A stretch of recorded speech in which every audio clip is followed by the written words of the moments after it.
പലയിടങ്ങളിലും വാഹനങ്ങൾ തടയുന്നു, ആളുകളെ ബുദ്ധിമുട്ടിക്കുന്നതൊക്കെയാണ് റിപ്പോർട്ടുകൾ പുറത്തു വന്നിരുന്നത്. കാര്യമായിട്ട് എടുക്കണ്ട. ഞാൻ പറഞ്ഞല്ലോ, കഴിഞ്ഞ 5 മാസക്കാലമായി ഈ പണിമുടക്കിന്റെ പ്രചരണം നടത്തിക്കൊണ്ടിരിക്കുക. പണിമുടക്കിൽ ലക്ഷക്കണക്കിന് തൊഴിലാളികൾ സഹകരിക്കുക. ഈ പണിമുടക്കിന്റെ പ്രത്യേകത, കൃഷിക്കാരും ഈ പണിമുടക്കിന്റെ ഭാഗമായിട്ടുണ്ട്, കർഷക തൊഴിലാളികളുമുണ്ട്, എല്ലാ മേഖലയുള്ളവരുണ്ട്. 5 മാസക്കാലത്തെ പ്രചരണത്തിന്റെ ഭാഗമായി എല്ലാ വിഭാഗം ആളുകളോടും ഞങ്ങൾ അഭ്യർത്ഥിച്ചിട്ടുണ്ട്, ഈ പണിമുടക്കുമായിട്ട് സഹകരിക്കണം. അന്ന് നിങ്ങൾ ഒരു ദിവസം നിങ്ങൾ പുറത്തിറങ്ങി, ഇതിപ്പോ ഇന്നലെ അർദ്ധരാത്രി തുടങ്ങി ഇന്ന് അർദ്ധരാത്രി വരെ ഒരു ദിവസം എല്ലാവരും സഹകരിക്കണം. ഈ പണിമുടക്ക് സമരത്തെ തന്നെ വെല്ലുവിളിക്കത്തക്ക നിലയിൽ, പണിമുടക്കിനെ പരാജയപ്പെടുത്തത്തക്ക നിലയിൽ രംഗത്ത് വരുമ്പോൾ സ്വാഭാവികമായിട്ടും തൊഴിലാളികൾ കാലമത്രയും ഈ പണിമുടക്കിന് വേണ്ടി പ്രവർത്തിച്ച തൊഴിലാളികൾ ചെറിയ പ്രതികരണങ്ങൾ ഉണ്ടാവും. അത്ര ഉണ്ടായിക്കുള്ളൂ. വേറെ ആക്രമണവും അതുപോലുള്ള സംഭവങ്ങളൊന്നും ഇതിന്റെ ഭാഗമായിട്ടില്ല.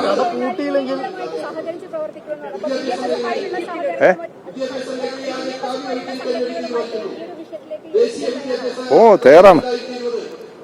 ഞാൻ ഇവിടെ സംസാരിച്ചെങ്കിലും കേട്ടില്ലേ? BMS ഉൾപ്പെടെയുള്ള സംഘടനകൾ സഹകരിക്കാൻ തയ്യാറായാൽ അവരുമായി യോജിക്കാൻ തയ്യാറാണ്. ആരാ തടസ്സം എന്നുള്ളത് അവരോട് അന്വേഷിച്ച് നോക്ക്. ഞങ്ങൾക്കറിയില്ല. ഇവിടെ ഇപ്പൊ ഐക്യത്തിന് INTUC ഉണ്ട്, ഐക്യത്തിന് AITUC ഉണ്ട്, CITU ഉണ്ട്. ഇന്ത്യയിലെ 10 കേന്ദ്ര ട്രേഡ് യൂണിയൻ സംഘടനകളുണ്ട്. STU സംഘടന കേരളത്തിൽ മാത്രം പ്രവർത്തിക്കുന്ന ഒരു സംഘടനയാണ്. കേരളത്തിൽ സഹകരിച്ച് പ്രവർത്തിക്കാൻ അവർ തയ്യാറാണ്. ഇപ്പോ അവര് ഈ യോജിച്ച പ്രചാരണ പ്രവർത്തനങ്ങളിൽ അവർ സഹകരിക്കുന്നില്ല കേരളത്തിൽ. ഏത് INTUCയും STU.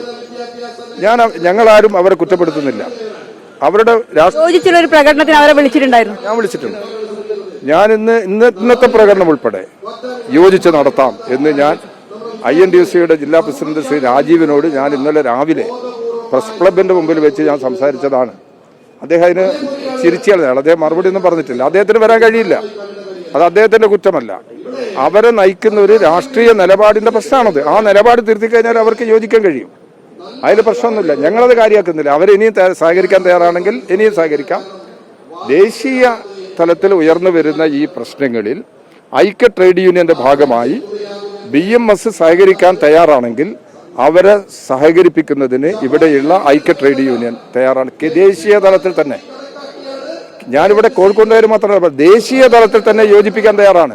അവർ ഈ ഡിമാൻഡിനൊന്നും അവർ എതിർക്കുന്നില്ല, പക്ഷേ സമരത്തിലില്ല.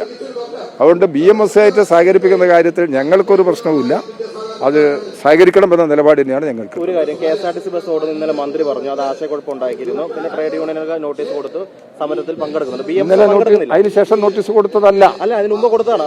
നോട്ടീസാണ്. മന്ത്രി തെറ്റായി സാധാരണ നിലയിൽ മന്ത്രിക്കല്ല നോട്ടീസ് കൊടുക്കേണ്ടത്, CMDക്ക് കൊടുത്തിരുന്നു. അതെ, അത് സംഭവിച്ചാൽ മന്ത്രി അങ്ങനെ പറഞ്ഞതുകൊണ്ട് അതെനിക്കറിയില്ല. അവരോട് ബസ് ഓടിക്കാൻ വേണ്ടി ഞാൻ അതിനെക്കുറിച്ചൊന്നും ഞാൻ ആ പ്രശ്നങ്ങളെ കുറിച്ചൊന്നും ഒരു പ്രതികരണം നടത്താൻ തയ്യാറാവുന്നില്ല. എനിക്ക് എന്റെ നിലപാടുണ്ട്, എന്റെ രാഷ്ട്രീയമായ നിലപാടുണ്ട്, CITUവിന്റെ നിലപാടുണ്ട്. ആ നിലപാടെല്ലാം ഞാൻ നിലനിർത്തുകയാണ്. ഞാനിവിടെ പരസ്യമായി അത്തരം പ്രശ്നങ്ങളെ കുറിച്ചുള്ള ഒരു വിവാദത്തിലേക്ക് പോകാൻ ഞാൻ ആഗ്രഹിക്കുന്നില്ല. ഇടതുപക്ഷ ജനാധിപത്യ മുന്നണിക്കകത്ത് ചർച്ച ചെയ്യാൻ അവസരമുണ്ട്.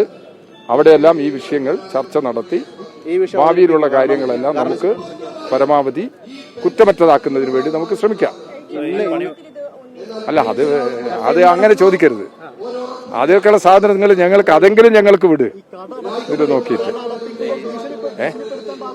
കടയോ എടേ ഏടേ എനിക്കറിയില്ല. നിങ്ങളും കേട്ടതാണ്, ഞാനും കേട്ടതാണ്. അല്ല, അതേന്ന് വാർത്തയിൽ ചില വിഷ്വലിന്റെ സ്ഥിതിയെല്ലാം നമ്മൾ സാധാരണ നിലയിൽ മനസ്സിലാക്കുന്നല്ലേ, നിങ്ങൾക്കറിയല്ലോ. അങ്ങനെ ഭീഷണിപ്പെടുത്തി കടയടപ്പിക്കുന്ന നിലപാടൊന്നും എടുക്കാൻ സാധ്യതയില്ല. അതെന്താന്നുള്ളത് പരിശോധിക്കാം. ജോലിക്ക് വരാൻ പാടില്ലെന്ന് അതാ പ്രശ്നം. ഇന്ന് ജോലിക്ക് വരാൻ പാടില്ല. എന്തിനാത്? അത് വേറെ കാര്യമല്ല. എന്തിനാണ്? ഞാനതല്ലേ പറയുന്നത്. ഈ പണിമുടക്കിന്റെ ഏത് ആവശ്യത്തോടാണ് അവർക്ക് എതിർപ്പ്? അവർ പറയട്ടെ. തൊഴിലാളി നിങ്ങൾ യഥാർത്ഥത്തിൽ നിങ്ങളൊക്കെ ഇതിൽ ചോദിക്കുന്നത് വലിയ സങ്കടമാണ്. നിങ്ങളൊക്കെ ഈ പണിമുടക്കിനോട് സഹകരിച്ച് നിലപാടെടുക്കുന്നവരാണ്. 5 മാസക്കാലമായി ഈ പണിമുടക്കിന് വേണ്ടി ക്യാമ്പയിൻ നടക്കുന്ന ഒരു തൊഴിലാളി, അവരെ മുമ്പിൽ ഈ പണിമുടക്കിനെ വെല്ലുവിളിച്ചുകൊണ്ട് ചില ആളുകൾ വന്നു കഴിഞ്ഞാൽ ചെറിയ പ്രതികരണങ്ങൾ ഉണ്ടാവും. അത്രേ കണക്കാക്കേണ്ടതുള്ളൂ. അത് മാനുഷികമായിട്ട് മനുഷ്യ സാഹചര്യമാണെന്നുള്ള നിലയ്ക്ക് കണക്കാക്കി. മെഡിക്കൽ കോളേജിലേക്ക് രോഗികളെന്നും മെഡിക്കൽ കോളേജിൽ നമ്മൾ നിങ്ങളൊക്കെ കേട്ടറിവല്ലേ പറയുന്നത്? വാർത്ത എന്നുള്ള നിലയിൽ മാത്രം അങ്ങനെ അതിന് വാർത്ത എന്നുള്ള നിലയിൽ മാത്രം അതിന് സ്ഥിരീകരണം നൽകുന്നത് ശരിയല്ല. ഞാൻ പറയുന്നതാണ് പറഞ്ഞാൽ, ഈ ആശുപത്രി, വെള്ളം, പത്രം, പിന്നെ എല്ലാം ഇതിനകത്ത് ഒഴിവാക്കിയില്ലേ? പണിമുടക്കുന്ന ഒഴിവാക്കിയില്ലേ? അതുകൊണ്ട് ഒരു ആശുപത്രിയിൽ ആരെങ്കിലും പോകുന്നുണ്ടെങ്കിൽ അവരെ തടയാൻ പാടില്ല. അതാണ് നിലപാട്. ആ തടഞ്ഞിട്ടുണ്ടെങ്കിൽ അത് വ്യത്യസ്തമായ ആരെങ്കിലും നിലപാട് നമുക്ക് പരിശോധിക്കാമെന്ന് പറയാൻ കഴിയുള്ളൂ. തുടർന്നും ആശുപത്രിയിൽ ആരെങ്കിലും പോകാനുണ്ടെങ്കിൽ അവർക്ക് സൗകര്യം ചെയ്തു കൊടുക്കണം എന്ന് തന്നെയാണ് പണിമുടക്കിലുള്ളവരുടെ നിലപാട്.